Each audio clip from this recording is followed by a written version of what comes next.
Hi, this is Roger. Thanks for dropping by. There's probably not going to be much at all to film today, having done everything in bloom yesterday. But the only thing I've got to water out here today is the non-resting mounts, which literally there's only about, oh, I don't know, less than 20. Not a lot. I'm going to count them now. 1, 2, 3, 4, 5, 6, 7, 8. That's the one I want to look at. Oh, I forgot the Telumnias. 9, 10, 11, 12, 13, 14, 15, 16, 17, 18, 19, 20, 21, 22, 23. Yeah, 23 mounts to water and the Vandas to do in the bucket. So not a big deal today, but I just picked this plant up, which is why I picked the camera up as well. And there's a couple of little white dots. And I looked closer and I could see one adult scale, you know, the limpet-like thing.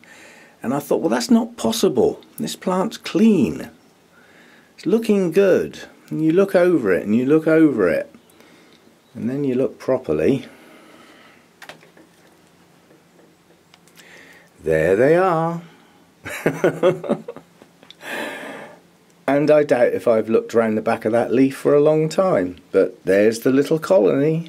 So what I do now is, especially on a mount or a pot, come to think of it, if I find a little outbreak of scale like that, I mean that's the little crawlers, there may well be an adult under there and that's like a new hatching. But obviously that will now get sprayed. But what I do then is I look at the plants either side of it, because these little crawlers are mobile for a period, not for their whole life, but they can be mobile. So the plant either side is sort of needs a closer look, let's just put it that way. But that needs a good spray, extra care in that area to make sure that gets absolutely soaked, and do the whole plant to give it some protection for anything that I've missed. So yeah, they're still about, you know, I mean that's damaging the base of that leaf. And the fact that they could have been there a while, because I know it seems daft, but they're hidden. That leaf's back to front.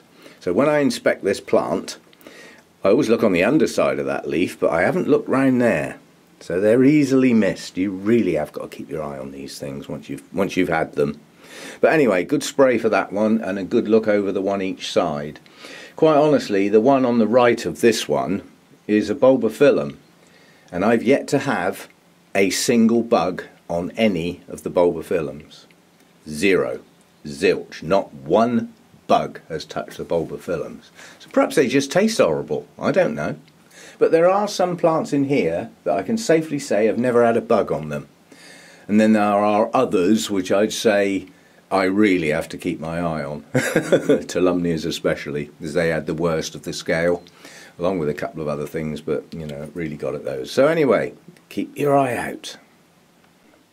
And anticipating the next question, what am I going to use? That's what I'm going to use. That's one of the only things that that's available in the UK, so I don't get a lot of choice. There are a couple of other products, but that's the one that most of the orchid people recommend. Just get on and do it, sort of thing. And I'm relatively safe in here. The spray, any residual spray from that sprayer, I make sure I hold the plant out over the concrete. Yeah, so that it lands on the concrete, so it can't go anywhere. I certainly don't want it on the carpet, because although it's very rare nowadays, the cats do stroll in here now and again and have a look round and stroll out again. So I'm very, very cautious as to where the spray that misses the plant is the stuff you got to watch and see where that goes. And I will get it on my hands, so I will have to wash my hands straight afterwards.